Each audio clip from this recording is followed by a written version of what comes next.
महाराष्ट्र की सियासत में पिछले कुछ दिनों से कई कारणों की वजह से हलचल मची हुई है। फिर चाहे वह सुबह की शपथ विधि और सरकार बनाने का मामला हो, सुप्रीम कोर्ट का आदेश हो या फिर कर्नाटक चुनाव के बाद एक्शन में आई महाविकास आघाड़ी का मुद्दा हो, इन सब के बीच उद्धव ठाकरे और एमवीए पर बेबाकी से बोलने वाले शिवसेना नेता और मंत्री गुलाबराव पाटिल एक बार फिर चर्चा में हैं। इस बार उन्होंने एकनाथ शिंदे के बगावत वाले दिनों का मुद्दा छेड़ा है। दरअसल गुलाबराव पाटिल ने यह कहकर बवाल खड़ा कर दिया है कि सब छोड़कर चले गए थे, मैं अकेला उद्धव ठाकरे के साथ क्या करता। अब इस बयान पर प्रदेश में चर्चा शुरू है। दरअसल गुलाबराव पाटिल एक जलगांव की एक सभा में बोल रहे थे। इसी दौरान उन्होंने गुवाहाटी जाने का किस्सा सुनाया। उन्होंने कहा, विपक्ष हम पर हमेशा बगावत का आरोप लगाता है, लेकिन मैं नहीं जाता तो क्या करता।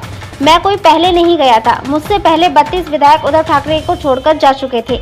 दूसरे जिलों का छोड़िए, अपने जलगांव जिले के 5 में से 4 विधायक एकनाथ शिंदे के साथ हो गए थे। नासिक, ठाणे, दादर, नागपुर सब जगह से विधायक उद्धव ठाकरे को छोड़कर जा रहे थे या जा चुके थे। फिर मैं अकेला यहाँ रहकर क्या करता। अगर मैं रुका होता तो मुंबई से लेकर नागपुर तक मैं अकेला ही बसता। सबसे बड़ी बात, इतने सारे जो विकास के काम हुए हैं, क्या वह उद्धव ठाकरे के साथ रहकर हो पाते। इसी वजह से मैं गुवाहाटी गया। जिस तरह से कर्नाटक चुनाव में कांग्रेस पार्टी ने बीजेपी को पटकनी दी है, उससे महाविकास आघाड़ी और भी जोश में आ गई है। महाराष्ट्र में आगामी चुनाव में बीजेपी और शिंदे के गठबंधन को मात देने के लिए एमवीए के संयोजक शरद पवार के घर पर बैठकों का दौर भी शुरू हो चुका है। शरद पवार के इस्तीफे की वजह से रोकी गई वज्रमूठ सभाओं को फिर से लय में लाने का काम शुरू हुआ है।